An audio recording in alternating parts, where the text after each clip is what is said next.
ఒక్కసారి ఆలోచించు, ఒక మనిషి కంప్యూటర్ లేకుండా కేవలం తన మెదడుతోనే సిస్టమ్ను హ్యాక్ చేయగలిగితే, ఒక వ్యక్తి నిజం అబద్ధం మధ్య గీతను అంతగా కలిపేస్తే నువ్వే సందేహపడేలా ఏది సరైంది ఏది తప్పో. మరి అత్యంత ప్రమాదకరమైన విషయం, హీరోనే విలనైతే?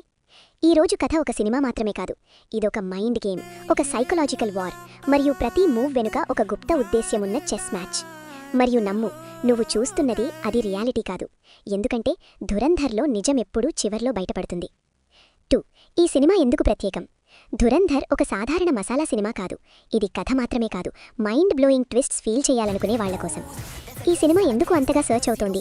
ఎందుకంటే ఇందులో ఊహించగలిగేది ఏమీ లేదు, ప్రతి పాత్రలో ఒక దాగి ఉన్న లేయర్ ఉంది.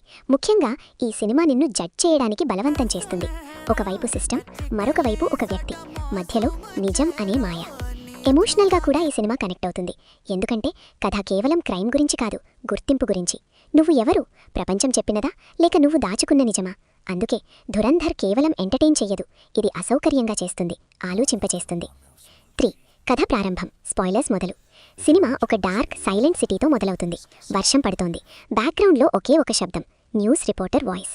మరో హై ప్రొఫైల్ క్రైమ్, పోలీసుల దగ్గర ఏ క్లూ లేదు. కెమెరా మెల్లగా జూమ్ అవుతుంది, మనకు ఒక వ్యక్తి కనిపిస్తాడు, సింపుల్, శాంతంగా, దాదాపు కనిపించనట్టుగా. పేరు అర్జున్. కానీ సమస్య ఏంటంటే ఈ మనిషి గురించి ఎవరూ ఏమీ తెలియదు. అతని గతం లేదు, బ్యాక్గ్రౌండ్ లేదు, అతను అసలు ఉన్నట్టే లేదు. తరువాత ఎంట్రీ అవుతుంది రెండో ప్రధాన పాత్ర, ACP Vikram. Sharp mind, no nonsense attitude, మరియు ఒక మోజు, నిజాన్ని పట్టుకోవడం. విక్రమ్ నమ్ముతాడు ప్రతి క్రైమ్ వెనుక ఒక ప్యాటర్న్ ఉంటుందని. ఈసారి కూడా ఉంది, కానీ సమస్య ఆ ప్యాటర్న్ అర్థం కావడం లేదు. కథ అసలు గేమ్ మొదలవుతుంది ఒక హై ప్రొఫైల్ వ్యాపారి హత్యతో. బలవంతపు ప్రవేశం లేదు, ఫింగర్ ప్రింట్స్ లేవు, సీసీటీవీ సాక్ష్యాలు లేవు, ఎవరైనా పర్ఫెక్ట్ క్రైమ్ డిజైన్ చేసినట్టుగా. ఇక్కడి నుంచి విక్రమ్కు అనిపిస్తుంది ఇది సాధారణ నేరస్తుడి పని కాదు. ప్యారలల్గా మనకు అర్జున్ జీవితం చూపిస్తారు, సాధారణ ఉద్యోగం, రొటీన్ జీవితం. కానీ ఒక చిన్న డీటెయిల్, అతను ప్రతిదాన్ని గమనిస్తాడు, మనుషుల ఎక్స్ప్రెషన్స్, వారి అలవాట్లు. అతను ప్రపంచాన్ని అర్థం చేసుకోవడానికి కాదు, నియంత్రించడానికి ప్రయత్నిస్తున్నట్టుగా. 4. ఫస్ట్ హాఫ్లో దాగి ఉన్న వివరాలు. ఇక్కడి నుంచి సినిమా అసలు గేమ్ ఆడుతుంది. చిన్న చిన్న సీన్స్ మొదట నార్మల్గా అనిపిస్తాయి, తర్వాత అర్థమవుతుంది అవే ముఖ్యమైనవి. ఒక సీన్లో అర్జున్ కాఫీ షాప్లో కూర్చుంటాడు, ఒక కపుల్ గొడవ పడుతున్నారు. అర్జున్ కేవలం గమనిస్తాడు, చిన్నగా నవ్వుతాడు, నిశ్శబ్దంగా వెళ్ళిపోతాడు. సింపుల్ సీన్ అనిపిస్తుందా? కాదు, అదే అర్జున్ శక్తి. అతను మనుషుల భావోద్వేగాలను చదువుతాడు, వారి నిర్ణయాలను ఊహిస్తాడు, మరియు వారిని మ్యానిప్యులేట్ చేస్తాడు. మరో సీన్, విక్రమ్ ఒక క్రైమ్ సీన్ను పరిశీలిస్తున్నాడు. అన్నీ పర్ఫెక్ట్గా కనిపిస్తాయి, కానీ ఒక చిన్న విషయం తప్పుగా ఉంది. గడియారం టైం, అది 5 నిమిషాలు వెనుక ఉంది, అంతే. విక్రమ్ అర్థం చేసుకుంటాడు, ఎవరో నన్ను కన్ఫ్యూజ్ చేస్తున్నారు. అత్యంత ప్రమాదకరమైన విషయం, అర్జున్ ఎప్పుడూ నేరుగా ఏమీ చేయడు, అతను కేవలం పరిస్థితులు సృష్టిస్తాడు. అక్కడ మనుషులే తమ జీవితాన్ని నాశనం చేసుకుంటారు. అంటే అతను ఎవరినీ చంపడు, వాళ్లే వాళ్లను నాశనం చేసుకునేలా చేస్తాడు. తాత్విక కోణం. ఇప్పుడు కొంచెం లోతుగా ఆలోచిద్దాం. ధురంధర్ కేవలం క్రైమ్ థ్రిల్లర్ కాదు, ఇది ఒక తత్వం. నియంత్రణ వర్సెస్ స్వేచ్ఛ. మన జీవితం మనమే నియంత్రిస్తున్నామా, లేక ఎవరో మన నిర్ణయాలను డిజైన్ చేస్తున్నారా? అర్జున్ పాత్ర ఇదే ప్రశ్న అడుగుతుంది. ఫ్రీ విల్ ఒక మాయ, నిజం వర్సెస్ భావన. నువ్వు చూసేది అది నిజమా, లేక నీకు చూపించిందే నీ నిజమైందా? విక్రమ్ నిజాన్ని వెతుకుతున్నాడు, అర్జున్ నిజాన్ని సృష్టిస్తున్నాడు. Hero versus villain. ఎవరు హీరో? సిస్టమ్ను అనుసరించేవాడా, లేక సిస్టమ్ను ఛాలెంజ్ చేసేవాడా? అర్జున్ తప్పు చేస్తున్నాడా, లేక సమాజం నియమాలను బయట పెడుతున్నాడా? నిజ జీవితంలో కూడా కొన్నిసార్లు మనం కూడా అర్జున్లా ఉంటాం. పరిస్థితులను మ్యానిప్యులేట్ చేస్తాం, మనుషులను పరోక్షంగా ప్రభావితం చేస్తాం, తర్వాత అది సహజంగా జరిగినని నటిస్తాం. క్లిఫ్ హ్యాంగర్ పార్ట్ 1 ముగింపు. ఇప్పుడు కథ ఒక ప్రమాదకర మలుపు తీసుకుంటుంది.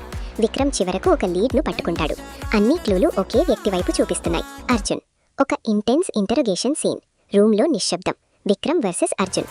విక్రమ్ అడుగుతాడు, నువ్వెవరు? అర్జున్ చిన్నగా నవ్వుతాడు. అతను అంటాడు, నేనే నువ్వు వెతుకుతున్నవాడిని, కానీ నువ్వు అర్థం చేసుకోలేకపోతున్నావు. అక్కడే ఒక షాకింగ్ రివీల్. సాక్ష్యాలు అర్జున్కు వ్యతిరేకంగా ఉన్నాయి, కానీ చట్టపరంగా అన్నీ క్లియర్, అతను నేరం చేసినట్టే లేదు. చివరి షాట్, అర్జున్ కెమెరా వైపు చూస్తాడు. అతను అంటాడు, గేమ్ ఇప్పుడే ప్రారంభమైంది. కథ అక్కడి నుంచే ప్రారంభమవుతుంది. Interrogation room. ACP Vikram versus Arjun. రూమ్లో ఒక టేబుల్, 2 కుర్చీలు, మధ్యలో నిజం యొక్క భారము. విక్రమ్కు నమ్మకం బలంగా ఉంది, అతని దగ్గర సాక్ష్యాలున్నాయి, మోటివ్ ఉంది, ప్యాటర్న్ ఉంది, అన్నీ ఉన్నాయి, కానీ ప్రూఫ్ మాత్రం లేదు. విక్రమ్ కోపంగా అంటాడు, నువ్వే మాస్టర్ మైండ్, అన్నీ నువ్వే ప్లాన్ చేశావు. మరి అర్జున్? అతను కేవలం చిన్నగా నవ్వుతాడు, మెల్లగా అంటాడు, అన్నీ అంట క్లియర్ అయితే నేనిక్కడ ఎందుకున్నాను? బూమ్, ఇక్కడి నుంచే గేమ్ రివర్స్ అవుతుంది. ప్లాట్ 2 పూర్తి కథ వివరణ, ముఖ్యమైన ప్లాట్ రివీల్. ఇప్పుడు సినిమా తన కార్డులను ఓపెన్ చేయడం ప్రారంభిస్తుంది. ఫ్లాష్ బ్యాక్ మొదలవుతుంది. మనకు అర్జున్ గతం చూపిస్తారు. అర్జున్ సాధారణ వ్యక్తి కాదు, అతను ఒక బిహేవియర్ అనలిస్ట్. మనుషుల సైకాలజీ అర్థం చేసుకోవడం, వారి నిర్ణయాలను ముందే ఊహించడం అదే అతని పని. కానీ ఒక సంఘటన అతని జీవితాన్ని పూర్తిగా మార్చేస్తుంది. ఒక కేసులో అతను పోలీసులకు సాయం చేశాడు. ఒక నిరపరాధిని నేరస్తుడిగా నిరూపించారు. కేవలం పరిస్థితుల మ్యానిప్యులేషన్ వల్ల. ఆ రోజు అర్జున్కు ఒక విషయం అర్థమైంది. నిజం ముఖ్యమేమీ కాదు, నిజాన్ని ఎలా చూపిస్తారో అదే ముఖ్యం. అక్కడి నుంచే అర్జున్ మార్పు ప్రారంభమవుతుంది. అతను సిస్టంకు వ్యతిరేకంగా వెళ్లడు, సిస్టంనునే ఉపయోగిస్తాడు. ఇప్పుడు జరుగుతున్న హత్యలు యాదృచ్ఛికం కాదు. ప్రతి బాధితుడు ఒక ప్రత్యేక కేటగిరీకి చెందినవాడు. అవినీతి వ్యాపారి, నకిలీ సామాజిక కార్యకర్త, అధికార దుర్వినియోగం చేసే రాజకీయ నాయకుడు. అంటే అర్జున్ నేరస్తులను చంపడం లేదు, వాళ్లను వాళ్ల గేమ్లోనే ఓడిస్తున్నాడు. ఎలా? సాధారణం కాదు, జీనియస్ స్థాయి ప్లాన్. అర్జున్ నేరుగా ఎవరినీ చంపడు, అతను కేవలం పరిస్థితులను సృష్టిస్తాడు. ఒక వ్యాపారిని బ్లాక్మెయిల్ పరిస్థితిలోకి నెట్టడం, అతని పార్ట్నర్తో గొడవ పెట్టించడం, నమ్మకాన్ని పగలగొట్టడం. తర్వాత బాధితుడే తన వినాశనానికి కారణమవుతాడు. అంటే సాంకేతికంగా హత్యా ఆయుధం లేదు, హంతకుడు లేదు, కేవలం ఒక ట్రిగ్గర్ మాత్రమే. మరింత ప్రమాదకరమైన ట్విస్ట్, ప్రతి నేరం తర్వాత అర్జున్ తానే పోలీసులకు అనామకంగా సమాచారమిస్తాడు. దాంతో విచారణ అతను కోరుకున్న దిశలోనే సాగుతుంది. ఇక్కడ విక్రమ్కి అర్థమవుతుంది, నేను అతన్ని పట్టుకునే ప్రయత్నం చేయడం లేదు, నేనే అతని గేమ్లో భాగమయ్యాను. బ్రెయిన్ 3 పాత్రల మైండ్ సెట్ లోతైన విశ్లేషణ. అర్జున్ కనిపించని నియంత్రకుడు. అర్జున్ విలన్ లేదా యాంటీ హీరో? నిజమేమిటంటే అతను రెండూ కాదు, అతను ఒక ఆలోచన. అతని మైండ్ సెట్ సింపుల్. మనుషులు తమ అసలు స్వభావం నుండి ఎప్పుడూ పారిపోరు, కేవలం కొంచెం తోపుడు కావాలి. అతను నమ్ముతాడు ప్రపంచంలో 2 రకాల మనుషులుంటారని. 1 సిస్టంను అనుసరించేవారు, 2 సిస్టంను రూపొందించేవారు. అర్జున్ రెండవ వర్గానికి చెందినవాడు. భావోద్వేగంగా కూడా అతను పూర్తిగా డిటాచ్డ్. అతనికి మనుషులు కేవలం పీసులు. చెస్ బోర్డ్ మీద. విక్రమ్ నిజాన్ని వెతికేవాడు. విక్రమ్ పూర్తిగా విరుద్ధం. అతను నమ్ముతాడు చట్టమే అన్ని. కానీ కథ ముందుకు సాగే కొద్దీ అతని నమ్మకం కూలిపోతుంది. దృష్టికోణంపై ఆధారపడి ఉంటుంది. అత్యంత బాధాకరమైన క్షణం విక్రమ్కు అనిపించినప్పుడు, నేను సరైన వాడినైనా తప్పుగా నిరూపించబడవచ్చు. 4 ప్రేక్షకులు మిస్ చేసిన హిడెన్ డీటెయిల్స్. ఇప్పుడు మొదటిసారి చూడగా మిస్ అయ్యే విషయాలు. గడియారం సింబాలిజం. ప్రతి క్రైమ్ సీన్లో టైం కొంచెం తప్పుగా ఉంటుంది. ఎందుకంటే అర్జున్ సందేశం. సమయం పెద్ద మాయ, నీకనిపించినది నిజంగా జరిగి ఉండకపోవచ్చు. అద్దాల వినియోగం. సినిమాలో పదే పదే అద్దాలు చూపిస్తారు. అర్జున్ చాలాసార్లు ప్రతిబింబంలో కనిపిస్తాడు. అర్థం డ్యూయల్ ఐడెంటిటీ. నిజమైన అర్జున్ వర్సెస్ మనకు కనిపించే అర్జున్. Background dialogues. ఒక సీన్లో రేడియోలో ఇలా వస్తుంది, నిజాన్ని దాచరు, మార్చేస్తారు. మొదటిసారి చూస్తే పట్టించుకోరు, కానీ అదే మొత్తం సినిమా సారం. Brain 5 symbolism and message. ఈ కథ యొక్క అసలు సందేశం చాలా డార్క్. సిస్టమ్ పాడైపోలేదు, అది ఫ్లెక్సిబుల్. తెలివైన వారు దాన్ని వంచగలరు. నైతికత. వ్యక్తిగత దృష్టికోణం. అర్జున్ చేస్తున్నది తప్ప లేదా న్యాయానికి కొత్త రూపమా? శక్తి బలం నుంచి రాదు, నియంత్రణ నుంచి వస్తుంది. ఆ నియంత్రణ అంటే సమాచారం. భావోద్వేగ క్షణాలు. ఈ సినిమా కేవలం మెదడుపైనే కాదు, మనసుపై కూడా ప్రభావం చూపుతుంది. ఒక సీన్లో విక్రమ్ తన భార్యతో మాట్లాడుతాడు. అతను అంటాడు, నేను నేరస్తులను పట్టుకుంటాను, కానీ సిస్టమే నేరస్తమైతే ఆ క్షణం చాలా బలంగా తాకుతుంది. Arjun breakdown scene. అతను అన్నీ ప్లాన్ చేశానని ఒప్పుకుంటాడు, కానీ కారణం, నేను సిస్టమ్ను ధ్వంసం చేయడం లేదు, దానికి అద్దం చూపిస్తున్నాను. ఇక్కడ ప్రేక్షకులు కన్ఫ్యూజ్ అవుతారు, అతను నిజంగా తప్ప? ప్రశ్నలు. 7 ప్రేక్షకుల కోసం ప్రశ్నలు. ఇప్పుడు నేను నిన్ను అడుగుతున్నాను, నువ్వు విక్రమ్ అయితే చట్టాన్ని అనుసరిస్తావా లేదా అర్జున్ను ఆపడానికి నియమాలు ఉల్లంఘిస్తావా? నువ్వు అర్జున్ అయితే సిస్టమ్ను బయటపెడతావా లేదా మౌనంగా ఉంటావా? ముఖ్యంగా నువ్వు నీ జీవితాన్ని నియంత్రిస్తున్నావా లేక ఇంకెవరైనా నిన్ను నియంత్రిస్తున్నారా? క్లైమాక్స్ ముందు సస్పెన్స్. ఇప్పుడు కథ తన పీక్కు చేరుకుంది. విక్రమ్ చివరకు ఒక ప్లాన్ చేస్తాడు, అర్జున్ను అతని గేమ్లోనే ఓడించడానికి. చివరి ట్రాప్ సిద్ధమవుతుంది. అన్ని పీసులు రెడీ, ప్రతి ఒక్కరూ తమ స్థానాల్లో. మరి అర్జున్? అతను కూడా సిద్ధంగా ఉన్నాడు. క్లైమాక్స్కు ముందు చివరి సీన్. విక్రమ్ గన్తో అర్జున్ని పట్టుకుంటాడు. అతను అంటాడు, గేమ్ ఓవర్. అర్జున్ చిన్నగా నవ్వుతాడు. అతను అంటాడు, గేమ్ ఎప్పుడూ ముగియదు, కేవలం ప్లేయర్లు మారుతారు. కెమెరా జూమ్, హార్ట్ బీట్ శబ్దం, నిశ్శబ్దం, ఫైర్. ఇక్కడ నుంచి వచ్చే క్లైమాక్స్ అన్నీ మార్చేస్తుంది. అప్పుడు చివరకు ఆ క్షణం వచ్చేసింది. అక్కడ విక్రమ్ అర్జున్ను గన్ పాయింట్పై పట్టుకున్నాడు. అన్ని సాక్ష్యాలు రెడీ. టీం చుట్టుముట్టేసింది. పారిపోవడానికి మార్గం లేదు. ఈసారి అనిపిస్తుంది గేమ్ ముగిసింది. విక్రమ్ అరిస్తాడు, నువ్వు ఓడిపోయావు అర్జున్. ఇక్కడ సినిమా తన పెద్ద ట్విస్ట్ ఇస్తుంది. అర్జున్ అస్సలు పానిక్ అవ్వడు. పారిపోవడానికి ప్రయత్నం లేదు, ఫైట్ చేయడం లేదు. కేవలం ఒక మాట అంటాడు, నేనెప్పుడైనా గెలవడానికి ఆడానా? నిశ్శబ్దం. అచానక్ విక్రమ్ ఫోన్కి కాల్ వస్తుంది. పోలీస్ కంట్రోల్ రూమ్ నుంచి. అతను విన్నది అన్నీ చిన్నాభిన్నం చేస్తుంది. సిటీలోని వేరువేరు చోట్ల అదే ప్యాటర్న్లో అనేక నేరాలు ఒకేసారి మొదలయ్యాయి. ఒక రాజకీయ నాయకుడు బయటపడ్డాడు, ఒక వ్యాపారి ఆత్మహత్య చేసుకున్నాడు, ఒక ఆఫీసర్ అవినీతిలో పట్టుపడ్డాడు. అన్నీ అచ్చం అదే స్టైల్లో. విక్రమ్ షాక్లో. ఇదెలా సాధ్యం? అర్జున్ మెల్లగా అంటాడు, గేమ్ నేను కాదు విక్రమ్, గేమ్ ఒక ఆలోచన. బూమ్. ఇక్కడ అర్థమవుతుంది, అర్జున్ ఒక మనిషి కాదు, ఒక సిస్టమ్ అయిపోయాడు. తన ఆలోచన, తన వ్యూహం, తన ప్యాటర్న్ ఇప్పటికే ప్రపంచంలోకి విడుదల చేశాడు. అంటే ఈ రోజు అర్జున్ పట్టుబడ్డా కూడా రేపు వేలాది అర్జున్లు పుడతారు. చివరి క్షణం. విక్రమ్ దగ్గర 2 ఎంపికలు.